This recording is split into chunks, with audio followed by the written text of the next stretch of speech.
Hi, I hope you're doing well today. I want to talk to you about fortune cookies. Yes, I said fortune cookies.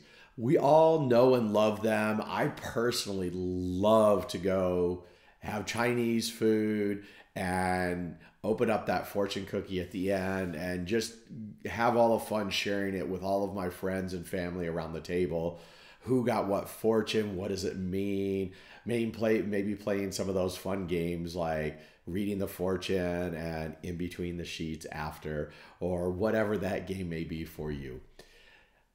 The reason I bring this up is recently I got this fortune cookie or this fortune from a fortune cookie that I thought was pretty profound. And I want to take a moment to read it to you and discuss it with you. So, what it says is dispel negativity through creative activities. Dispel negativity through creative activities. So, what does that mean? Well, to me, what it means is really something that I've learned from one of my mentors, Tony Robbins, is that it's a way of changing your focus. It's changing your focus is a very powerful tool to overcome negativity, to overcome suffering in your life. Because usually when we have something that's weighing on our mind, we've got a lot of negativity in our life. There's a lot of things that are really weighing heavily on our heart and creating some level of suffering for us. It's because we're focused so heavily on some kind of a negative object, some kind of a situation. You had an argument with somebody that you just can't get out of your head. Well, one of the great ways to change that and to get that out of your head is to change your focus.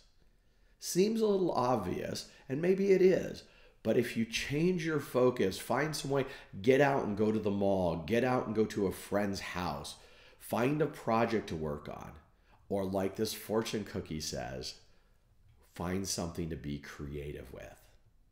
And I know you all have levels of creativity. I know it.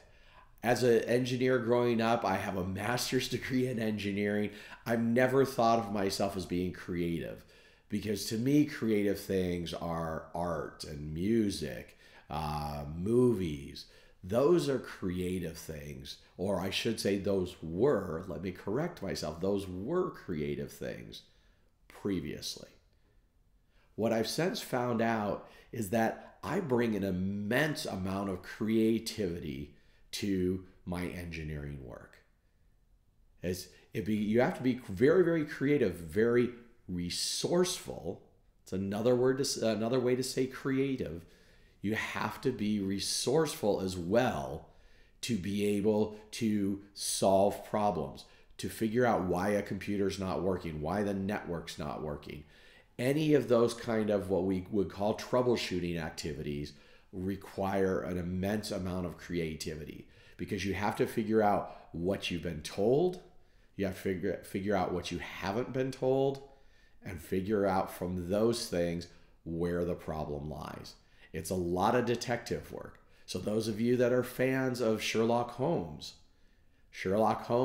was very key about figuring out what is happening and how to solve the mystery. Well, in technology, when you're troubleshooting, that is very much what you're doing. So at the end of the day, figure out what your fortune cookie is. You figure out what it is that can change your positive mind, let me correct that. That can change your negative mind to a more positive viewpoint on things. And most of the time, that's going to be changing your focus, changing how you talk about things. I talk to people a lot, and the way people use their language, and I'm still a work in progress as well, but the way people use their language really affects how they look at things. Do you get really pissed off at things, or do you just get kind of annoyed?